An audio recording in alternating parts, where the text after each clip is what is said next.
Gustavo Alegret. Trump lanzará oficialmente su candidatura para la reelección en 2020. ¿Cómo se perfila el mandatario? Xi Jinping viajará a Corea del Norte para reunirse con Kim Jong-un. ¿Qué esperar del encuentro? Y Venezuela se prepara para la visita de Michelle Bachelet como alta comisionada para los derechos humanos en la ONU. Aquí comienza Club de Prensa con Gustavo Alegret.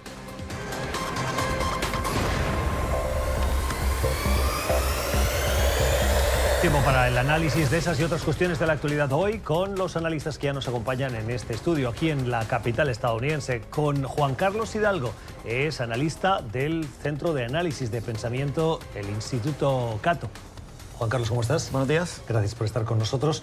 Con Luis Botelho, es periodista, es vicepresidente del Centro Internacional para Periodistas. Luis, ¿cómo estás? Muy buenos días. Muchas gracias por la invitación. Gracias por estar con nosotros. Y con Alejandro Tarré, también es periodista, es colaborador de medios internacionales y consultor de organismos internacionales. Alejandro, ¿cómo estás? Gracias por la invitación. Gracias a ustedes por estar con nosotros en este día en el que el termómetro político se va a situar en Orlando, en Florida, donde el presidente estadounidense está programando un evento con todos los detalles para formalizar ese lanzamiento, esa intención que ya conocíamos, pero que le va a dar el formato que a él le gusta, el de meeting político, para decirle a sus seguidores que sigue al pie del cañón y que quiere continuar en la Casa Blanca más allá del 2020.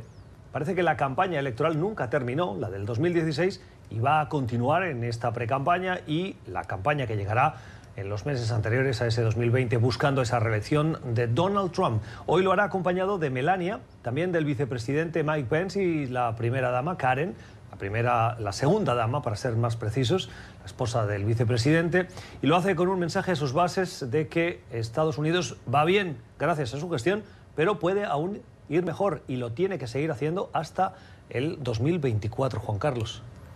Bueno, vos lo dijiste muy bien, nunca se acabó la campaña. Yo no creo que el mitin de hoy vaya a marcar una diferencia con la manera en que el presidente Trump se conduce en la oficina o se conduce hacia el pueblo estadounidense.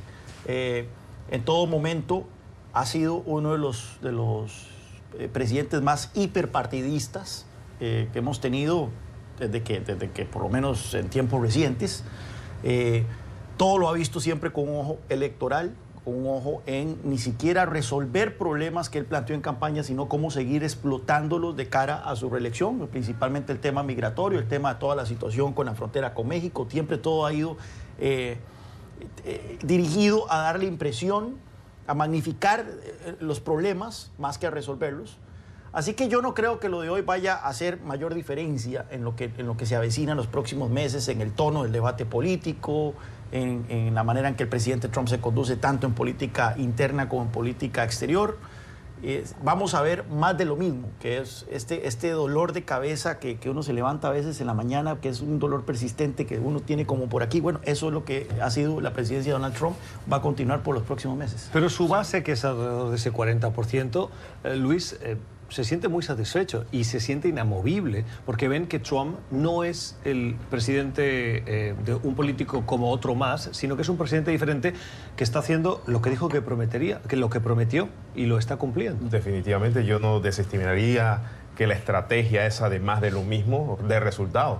Ahora, yo creo que también tenemos que entender que sí, las encuestas han indicado que esa popularidad, incluso dentro de sus propias bases, no es la misma que tenía, ni tampoco es mucho mayor, y cuando se ha comparado con otros presidentes en este momento de la historia, por lo general no está tan alto como él ha mencionado. Ahora, yo creo que sí hay que reconocer que el presidente Trump tiene algo a su favor, y que a pesar de que le encuentren que haya dicho una mentira, que encuentren que se haya contradecido en algo, él siempre sale hablando de sus grandes éxitos. Y yo creo que eso mantiene, yo creo que tenemos que hablar de los medios aquí también, porque los medios creo que hemos contribuido bastante a mantener esa tendencia de provocar la controversia para mantener a las bases contentas. Yo creo que los medios hemos trabajado un poco y hemos contribuido a que eso continúe. Pero yo no creo que el presidente Trump mantenga los niveles de popularidad como se dieron originalmente. Tenemos que entender que ahora ha pasado por varias crisis políticas. Primero, obviamente, el tema de la credibilidad ha sido fuertemente golpeado, el tema de las investigaciones que se dieron, que tal vez salió librado temporalmente, pero eso ha mantenido un poco la crítica en el sentido de que no ha logrado lo que supuestamente iba a lograr. Lo del muro todavía se mantiene un problema serio en la frontera, no se ha solucionado, se han cambiado miembros del gabinete para tratar de solucionarlo y no ha ido a ningún lado. Yo creo que vamos a tener más de lo mismo en el sentido de la estrategia política de Trump, pero no creo que lleve, como quien dice, el upper hand. No creo que esté del todo, como quien dice, todo listo y todo hecho y que va a ser un paso fácil. Yo creo que vamos a depender mucho también de los demócratas y de cómo ellos y de quién escojan. Yo creo que eso va a marcar un poco también el debate y cómo se vaya a dar el discurso. Pero me pareció muy interesante el análisis que hacías al principio cuando hablabas del comportamiento de los medios. Durante la anterior campaña electoral, y lo hemos hablado en este programa, los medios se pegaron a Trump y le amplificaron su mensaje porque les daba un buen rédito en la audiencia, no dando credibilidad a la posibilidad de que él fuera elegido.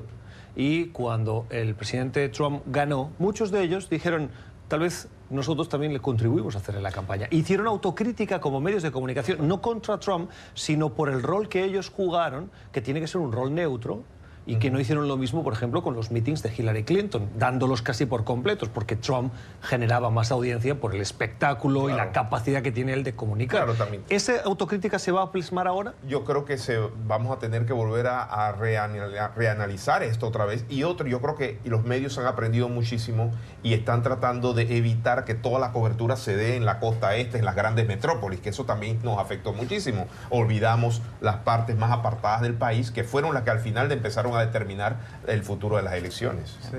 Bueno, hay un punto, como dice Luis, él debería llevar el upper hand en las elecciones, ¿no? La economía va bien, es decir, el desempleo está creo que en 3.6, ese es el punto más bajo desde que Trump asumió la presidencia, ¿no? Y por poner la cosa en perspectiva, durante la gran recesión el desempleo está en 10%, ¿no? Entonces él debería estar mucho mejor. Sin embargo, como dijo Luis, el índice de aprobación está históricamente mediocre, pues, ¿no? Cuando uno compara con pasados presidentes, ¿no?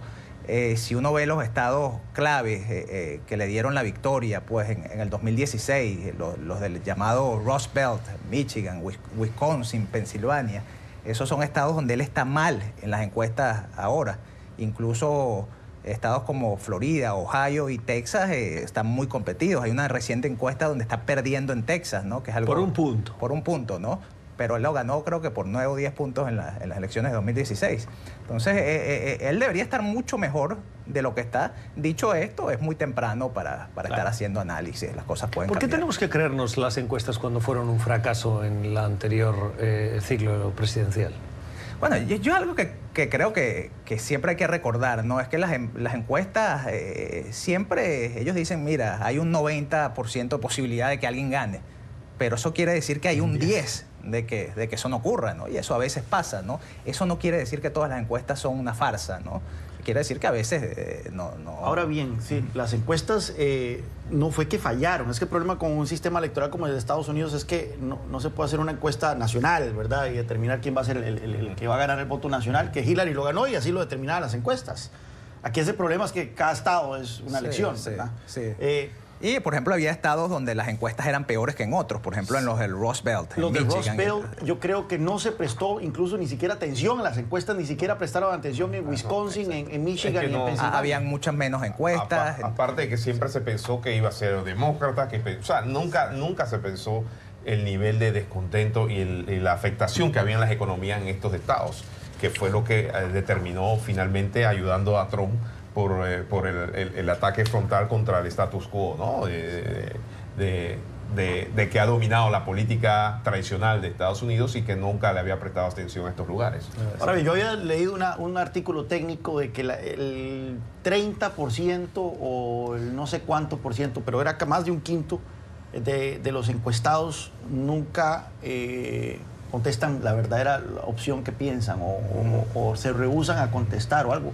O sea, las encuestas tienen un gran problema que la gente cada vez menos quiere ventilar su opinión sobre lo que vamos. Y también tenemos todo el tema de que estamos viviendo en una época donde la tecnología transmite información que pudiera ser falsa de manera inmediata. El impacto que eso tiene en la gente, o sea, las encuestas que tú hagas hoy, en la otra semana puede ser totalmente diferente. Dependiendo de la crisis. ¿Se recuerda? Hillary iba muy bien hasta que sale lo de Benghazi.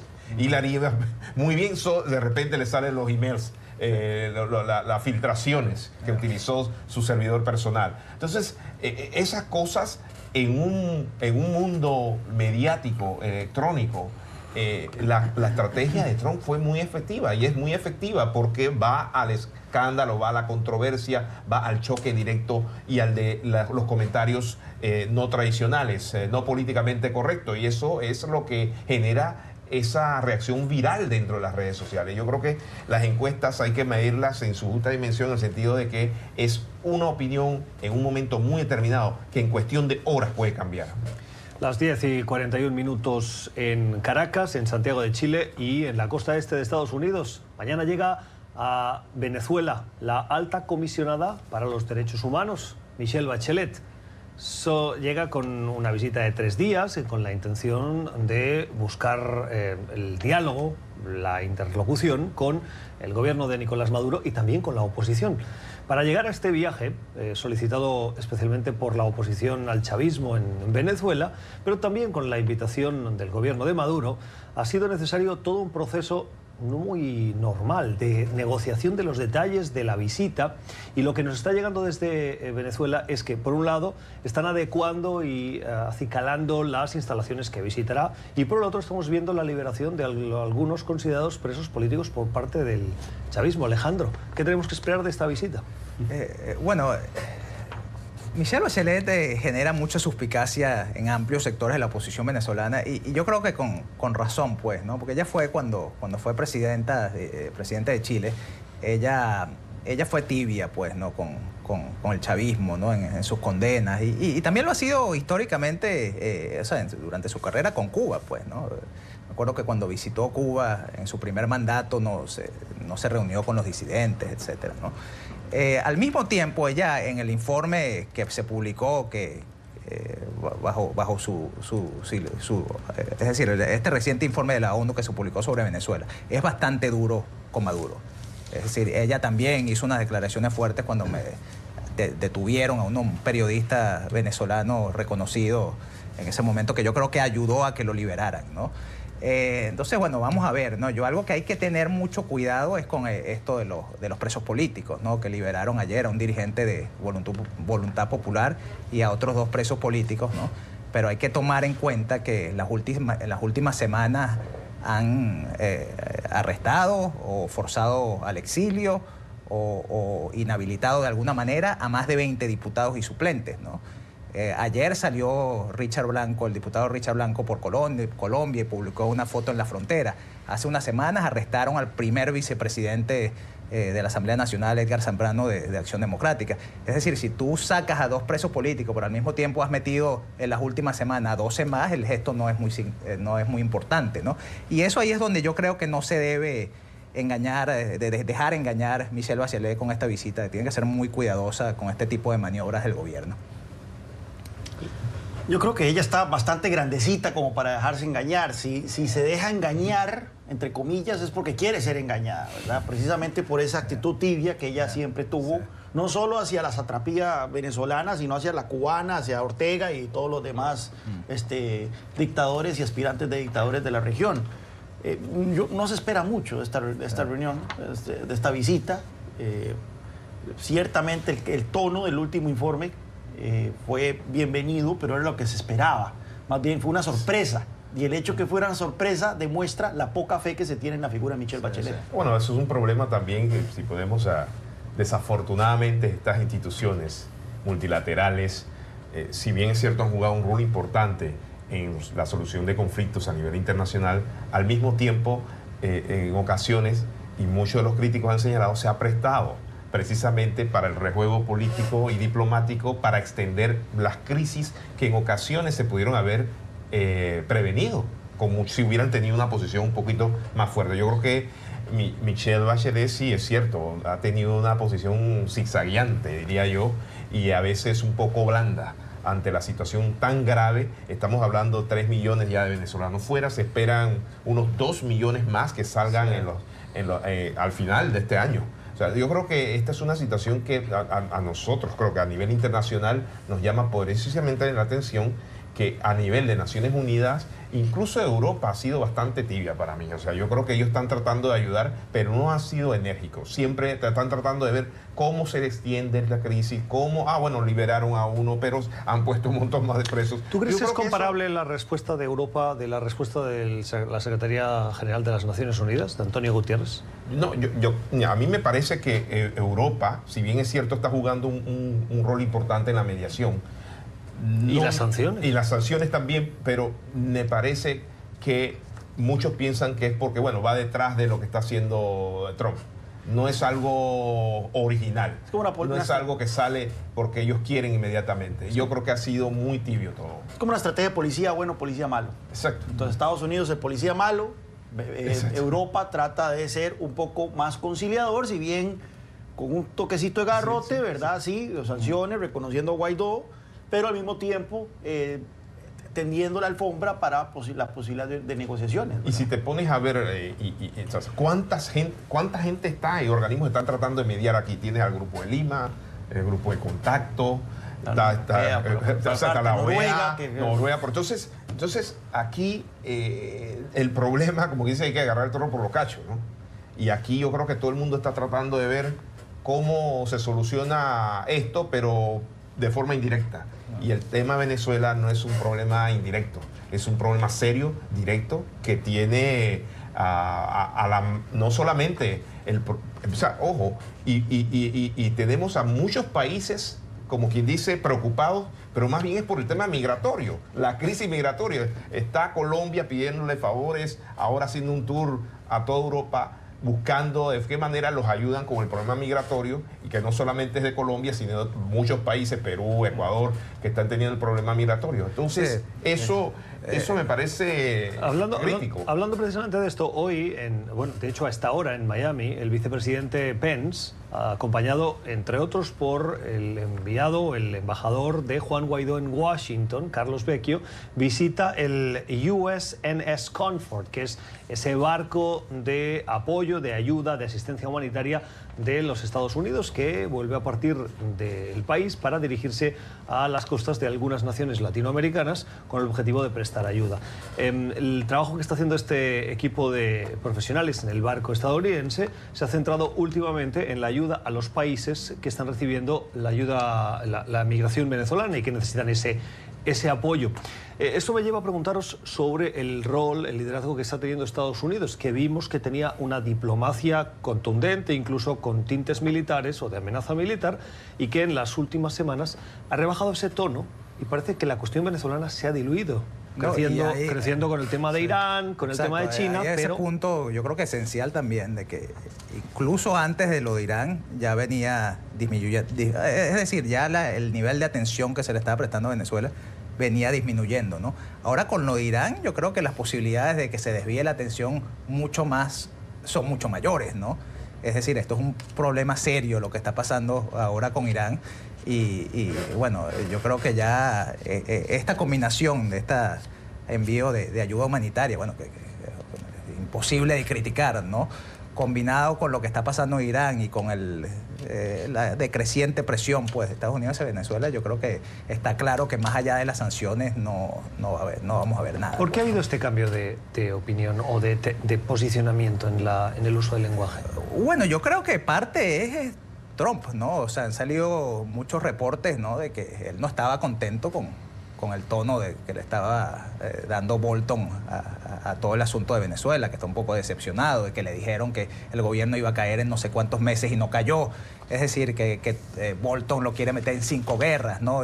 A mí no me extrañaría que en unos meses Bolton salga del gobierno, porque eso es lo mismo que vimos con Mattis, ¿no? Que empiezas a ver los reportes en el New York Times de que la cosa se está poniendo tensa entre el presidente y este funcionario, y al rato sale, ¿no?, a mí eso no me extrañaría, que unos meses salga Bolton. Entonces, parte es que, bueno, yo creo que Trump mismo, él no quiere. Juan Carlos y luego Luis, brevemente.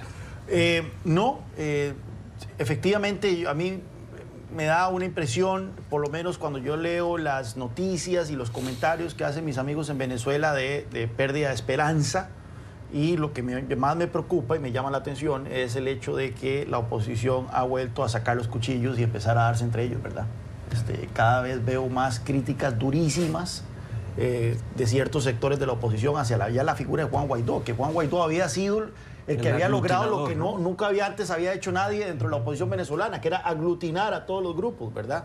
O por lo menos no aglutinarlos de una manera entusiasta, pero sí para apaciguar a algunos que eran los que tal vez más escépticos sobre su liderazgo. Pero ya ahora nuevamente se ha destapado la lata de lombrices y vemos entonces a gente diciendo que Guaidó es el nuevo Capriles, que es un tipo que no ejerce bien su liderazgo.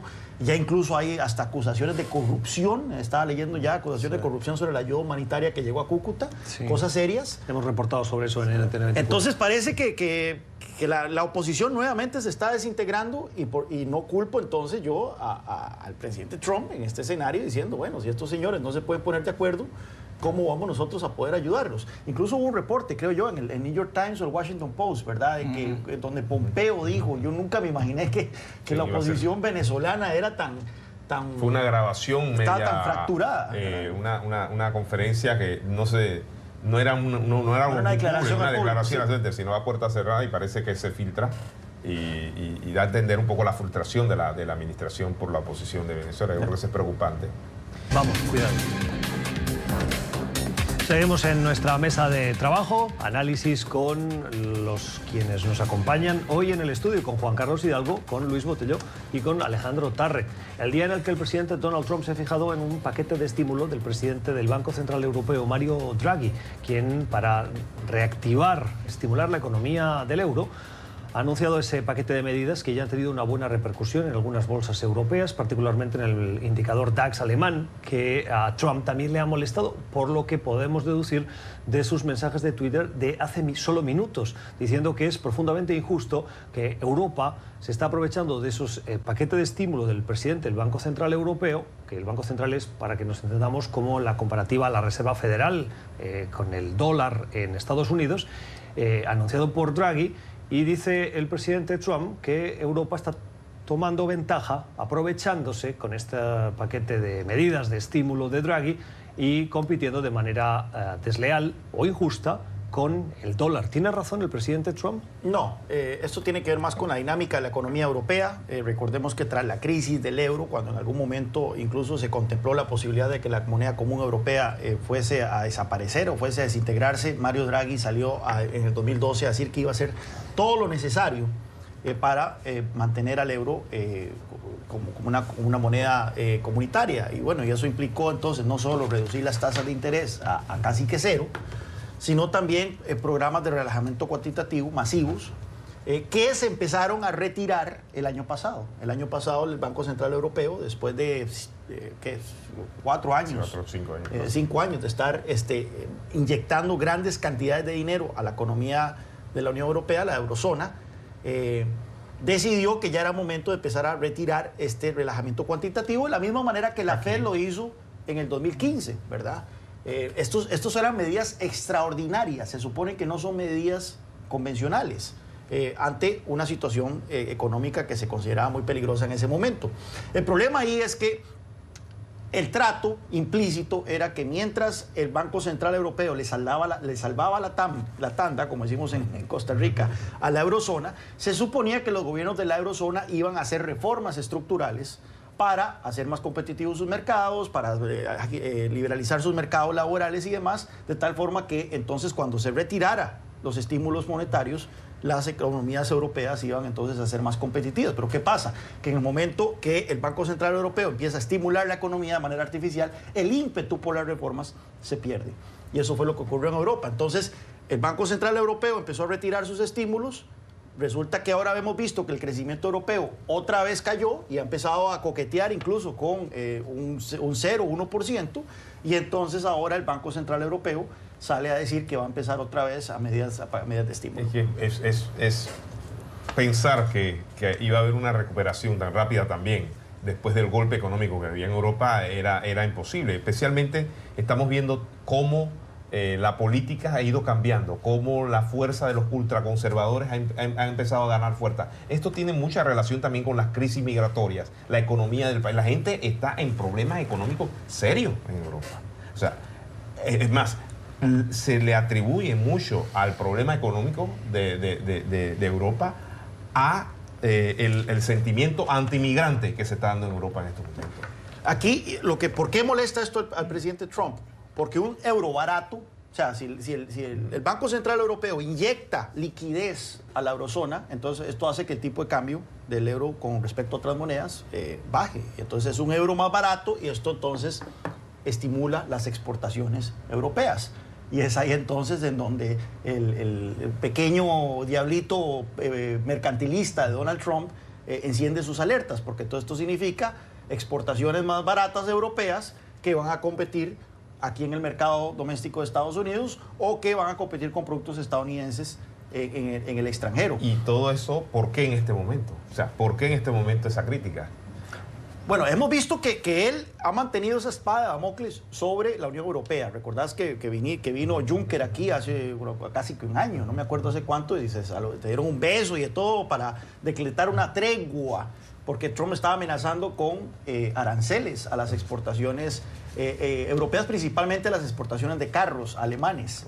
En este momento, entonces, hay que ver todas estas señales, porque nada quita, y el otro día lo dije aquí en este programa, nada quita que en cualquier momento Trump anuncie aranceles extraordinarios sobre la Unión Europea. Pero que va muy ligado a la política del presidente Trump, pero de defensa contra de la economía de Estados Unidos. O sea, está muy ligado a lo que él está haciendo con China y con otros lugares. Pero a veces es contraproducente, ¿no? Porque yo estaba leyendo una encuesta del estado de Wisconsin, ¿no? 47% desaprueba su política de aranceles con China.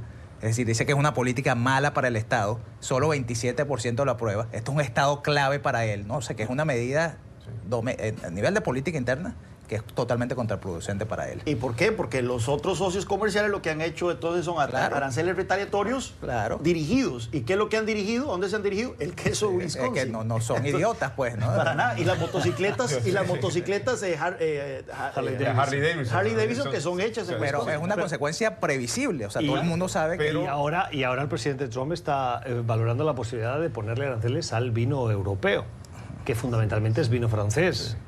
También español, italiano, pero el que más se consume es el vino francés. Bueno, es que es parte de la política. O sea, que empezó la campaña política. Claro. Y va a continuar. O sea, esa guerra con China, por ejemplo, va a continuar. Mientras hablaba Juan Carlos, me he dado la tarea de buscar el cambio. Hoy, con $1, un ciudadano puede obtener 89 centavos de euro. Pero a la inversa, para que entendamos mejor, con €1 uno compra $1.12. Claro, cuando compras 1 no pasa nada, pero cuando compras 10.000 euros o 10.000 dólares, te puedes ahorrar 1.000, 2.000, 1.200, de hecho, 1.200 euros comprando 10.000 dólares. Lo cual, eso hace ver un poquito cómo las empresas europeas pueden tener interés en invertir en el mercado estadounidense. Ya ha bajado, yo creo, porque si bien lo recuerdo hace un año que fui a Europa, estaba como en 1.16 o 1.19 por ahí. Sí, entonces, ha bajado. Y eso es lo que molesta a Trump. Bueno, vamos a hablar del deceso del expresidente egipcio Mohamed Morsi. Ayer participaba en una audiencia. Morsi fue en el 2012 el primer presidente elegido democráticamente. Él formó parte de lo que se conoce como los Hermanos Musulmanes, una formación religiosa de inspiración musulmana que ganó las elecciones de manera abrumadora y que precisamente fue removido del cargo por los militares y volvieron de nuevo a tomar el control desde el punto de vista militar el gobierno civil de Egipto. ¿Qué pasó? Que participó en esa audiencia, habló durante 20 minutos, se acaloró al final dirigiéndose al tribunal, se desmayó, fue trasladado al hospital y allí murió. El presidente de Turquía, Erdogan, ya lo ha calificado de mártir. ¿Qué nos dice la muerte de Morsi y qué repercusión puede tener dentro de Egipto? Bueno, tenemos que entender que Morsi llega al poder precisamente luego de la primavera árabe que saca a Hosni Mubarak. Tenemos que entender que era una esperanza a lo que siempre fue un régimen totalmente dictatorial que tenía.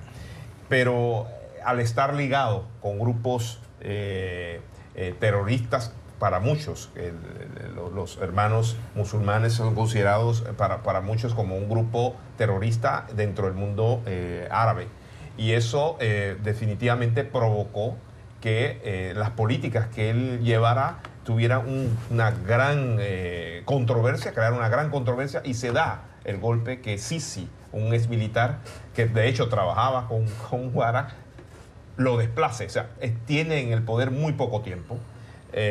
Y la comunidad internacional, debido a que los hermanos musulmanes son considerados dentro del mundo árabe en ocasiones grupos que auspician o propician el terrorismo, no apoyó a Morsi.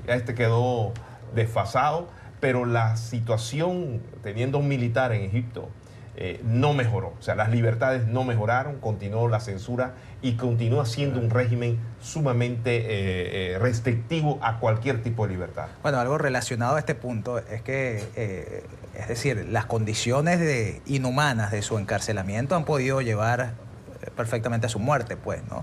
Creo que lo visitaron su esposo y su familia 3 veces en 6 años. No podía leer periódicos, no podía recibir cartas. Confinamiento solitario por largos periodos. Es decir, que esto es una muestra, pues, ¿no?, de que esta breve esperanza, ¿no?, que surgió a raíz de la primavera árabe no paró en nada, ¿no? Esto sigue siendo un país sin Estado de Derecho. Los juicios a Morsi fueron una farsa, pues, ¿no? Un país tremendamente autoritario como lo era bajo Mubarak. Sí, hay una gran cantidad de presos, hay mucha gente que trabaja en temas de derechos humanos que permanecen encerrados. Muchas de las organizaciones que trabajaron antes de la primavera árabe, porque se dio un espacio, una apertura inusual que permitió precisamente la elección de Morsi libremente, precisamente no han regresado, no han podido regresar debido al sistema represivo. No es un Estado de Derecho, como mencionas. Yo creo que es un país en donde cualquier cosa, esto puede interpretarse de distintas formas.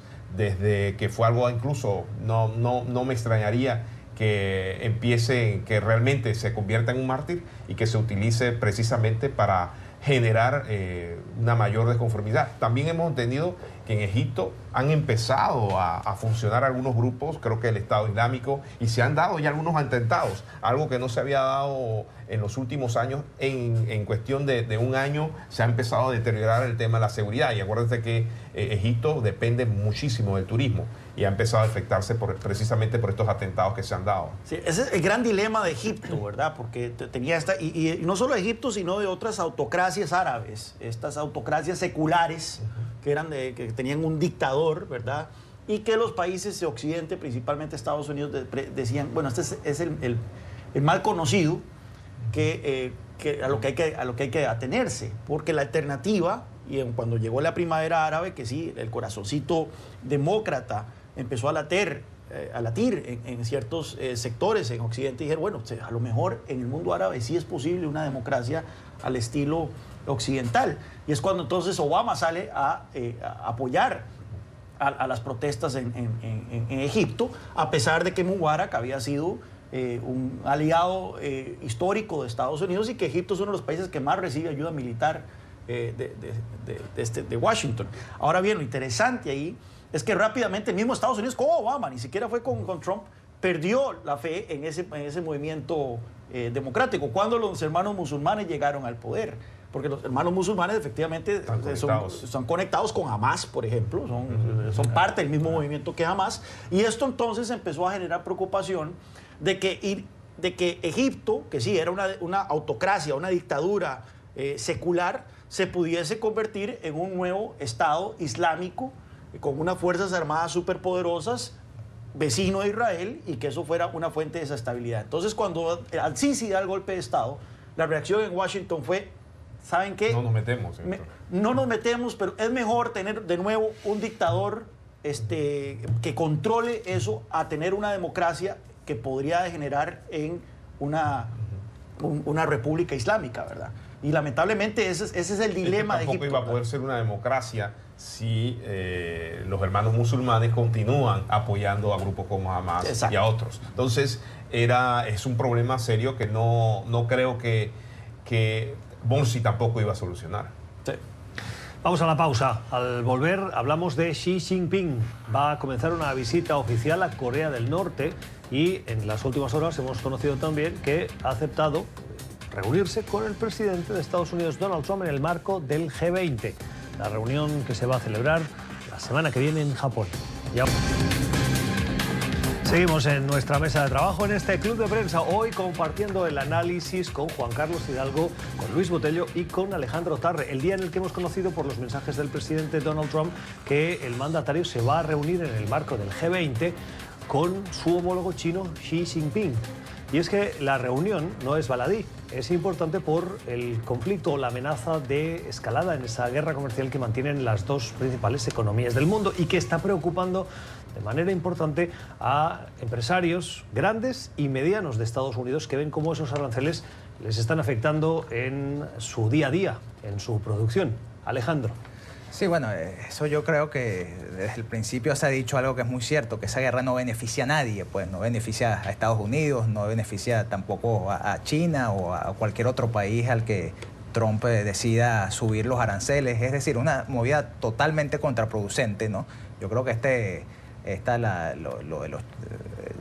el anuncio pues de que el presidente chino se va a reunir con el presidente de Corea del Norte es algo que yo creo que podría ser una señal pues de que China quiere demostrar que tiene influencia pues, ¿no?, sobre Kim, ¿no? ¿Para qué? ¿No? Para enviarle un mensaje a Trump de decirle, mira, nosotros podemos ayudarte con un asunto que para ti es muy importante, pero necesitamos algunos beneficios en estas negociaciones comerciales, ¿no? Es decir, yo creo que eso podría ir por ahí, no estoy seguro, pues, una especulación, pero no me extrañaría que ese sea el interés, pues, ¿no? Porque acuérdense de una cosa, que es que Kim ha visitado a China 4 veces, creo que en los últimos 5 meses. El presidente chino no había reciprocado ese gesto. Sí. Y que lo haga ahora, bueno, es una señal de que podría ser lo que estoy sugiriendo. Luis. No, yo coincido. Sin embargo, no creo que salga nada de eso. Yo no creo que ese tipo de visitas logre ningún tipo de resolución ni que vaya a presionar a la administración Trump de que vea que China tiene buenas relaciones con Norcorea. Yo, al contrario, esto pudiera ser hasta interpretado como un desafío, en el sentido de que me estás haciendo esto, voy a empezar a trabajar con Norcorea. Me vas a seguir imponiendo las tarifas. Pero no es lo mismo, no es lo mismo en términos de objetivos, es decir, de decir, mira, te puedo hacer esto, así que mejor, ¿sabes? Vamos a llevarnos mejor. Claro. Pero recuerda que estamos hablando con dos regímenes, o sea, estás hablando de China y Norcorea, o sea, sí. No estamos hablando aquí de Alemania ni de otros, o sea, estamos hablando de países que por lo general están buscando la manera de cómo elevan su capacidad de negociación, y no necesariamente para buscar una paz, sino para sacar algo en beneficio. Y por el tema de la relación que tiene Trump con China en estos momentos, que como todos sabemos no es la mejor, este tipo de reuniones con Corea del Norte son una señal peligrosa, pero que no creo que vaya a influenciar para nada la situación que se está dando entre China, Estados Unidos e incluso Norcorea y Surcorea, que también su relación se ha paralizado prácticamente a raíz de la situación que se está dando con China, y a raíz de lo que se piensa todavía es la carrera nuclear que mantiene y el programa nuclear que mantiene Norcorea vigente. De hecho, creo que salió en estos días que parece que hubo otra prueba en la frontera entre Corea del Norte y China. Hubo una explosión de origen desconocido que generó un terremoto en la frontera. Y que ya ha Corea del ocurrido Norte. en ocasiones cuando se dan estas pruebas. Entonces, no creo que aquí estemos viendo nada de Juan Carlos, posible solución. ¿coincidirías en que a China le interesa una Corea del Norte en el estado en el que se encuentra para evitar precisamente tener una nación en un proceso de democratización en caso de que se produjese un hipotético proceso de reunificación de las dos Coreas? El mayor interés de China con respecto a la península coreana es evitar una reunificación coreana que involucre que haya tropas estadounidenses en su frontera. O sea, una Corea unida, democrática, aliada a Estados Unidos, con un acuerdo militar de defensa con Estados Unidos y con bases militares en la frontera con China. Ese es el principal objetivo. Así que, si bien a Beijing no le gusta para nada el hecho de que Corea del Norte haya desarrollado armas nucleares, que las esté probando, que esté desarrollando misiles con capacidad de entregar estas armas nucleares a Estados Unidos y demás, cree que la alternativa es, que eso es mejor que la alternativa. Y, llegado el momento, si hubiese que irse a los golpes, va a tomar el lado de Corea del Norte. Y lo vimos en la guerra, no hay que hacer especulaciones, esa fue lo que ocurrió en la guerra de Corea en el 50-53, donde China salió a la ayuda de Corea del Norte. Así que aquí la gran interrogante, o sea, estamos dando por descontados de que Xi va a ir a Corea del Norte en una misión de coadyuvar los esfuerzos o las negociaciones de Estados Unidos, de demostrarle a Trump de que él puede intermediar para bien. Estamos partiendo de ese supuesto, cuando el supuesto puede ser otro. El supuesto puede ser de que Xi va a ir a reunirse con Kim y decirle, señor, estamos con usted, no afloje con los gringos, y cuente con el apoyo de la nación china en caso de una situación peor. Pero si te pones a ver, y esto hay que ponerlo en el contexto, ¿qué está pasando con Hong Kong y las protestas? 2 millones de personas. Y eso también entra. ¿Cómo pone a China ante sus países vecinos? Hay una debilidad grandísima. O sea, 2 millones de personas en la calle. O sea, y la echaron para atrás. La echaron para atrás. Y que China eche para atrás una ley, eso para mí es totalmente una señal que puede que incluso influya en la reunión con Norcorea, influya en la posible, porque todavía eso no está confirmado. No está confirmada la reunión con Trump. Sí. Y yo creo que esa reunión con Norcorea, para nada, por eso yo pienso que yo no veo que eso vaya a cambiar para nada con el congelamiento que hay en estos momentos de las negociaciones. Es que no, el punto mío no Unidos. es que vaya a cambiar, es lo que dijo ahorita Juan Carlos de cuál es la intención, pues, ¿no? Y yo creo que es un debate, o sea, yo no me atrevería a asegurar que es una o la otra, ¿no? Podría ser, ¿no? Lo que dice Juan Carlos, ¿no? De que estás ahí, vas a reunirte con Corea del Norte para decirle, mira, señor, nosotros estamos con ustedes, ¿no?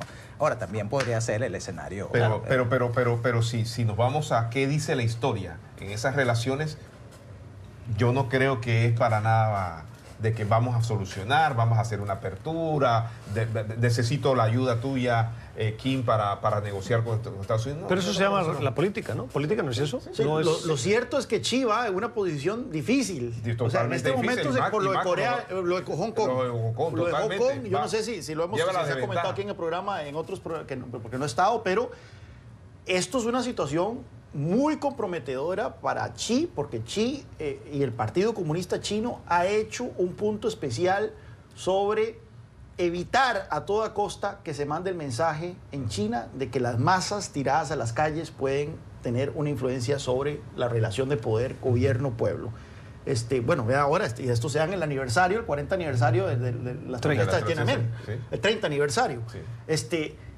Y que es que ha sido totalmente censurado en China. O sea, en China eso no se habla sobre eso. Y que esto esté ocurriendo ahí en Hong Kong, un territorio chino, que millones de personas se hayan tirado a la calle y hayan hecho revertir al gobierno de una legislación que le interesaba a Beijing, esto va a incomodar muchísimo a China y en este momento China se encuentra a la defensiva. Pausa. La detención se ha convertido en noticia esta madrugada en París, a las afueras de la capital francesa. Está detenido por la policía Michel Platini. Es expresidente de la UEFA y leyenda del fútbol francés. se le acusa de posibles vínculos con casos de corrupción en la asignación del Mundial de Qatar 2022. Esa investigación avanza y ahora salpica al expresidente de la UEFA. ¿Qué tenemos que esperar de esta detención? Bueno, y el caso era bastante claro. El hijo de Platini fue luego contratado por el jeque Qatar en una posición sumamente lucrativa. O sea, ni siquiera es que había cuentas ocultas en Suiza ni nada por el estilo. Era algo bastante flagrante. Y bueno, y la designación de Qatar de por sí y la de Rusia antes fueron muy llamativas, sí. dos dictaduras muy claramente, pero en el caso de Qatar es todavía más incomprensible por el hecho de que, recordemos que el Mundial se realiza en el verano. En Qatar las temperaturas en el verano alcanzan hasta los 50 grados centígrados. Entonces, por eso se decidió que el Mundial se iba a pasar al invierno, lo cual totalmente interrumpe las ligas europeas que se llevan a cabo en el invierno. O sea, no tiene ni pie ni cabeza, y la única manera de explicar esta decisión era porque había corrupción de por medio. Y eso es algo que desafortunadamente no es de ahora. Platini ya tenía problemas desde hace tiempo. Acuérdate que el problema de la corrupción en la FIFA ha sido... Sí. Tiene años que se ha venido investigando, y yo creo que esto confirma más de la transformación, las reformas que van a tener que darse ahí, porque creo que todavía hay muchos juicios que no se han dado. Sí. Bueno, es una corrupción que no se avergüenza de sí misma, pues, ¿no? Tú ves lo de la FIFA y es algo descarado, pues, ¿no? Lo que estaba comentando Juan Carlos de los lugares que se cogen para los mundiales, es decir, es algo tan transparente, ¿no? Que hay algo raro que está pasando ahí, que esas escogencias no son normales, pues, ¿no? La detención de Platini. Sí. Con eso cerramos hoy nuestro club de prensa, la mesa de análisis que hemos compartido con Juan Carlos Hidalgo, con Alejandro Tarré y con Luis Botello. Gracias a ustedes por la sintonía y a nuestros invitados por sus comentarios. Volvemos mañana a la misma hora. Que descansen.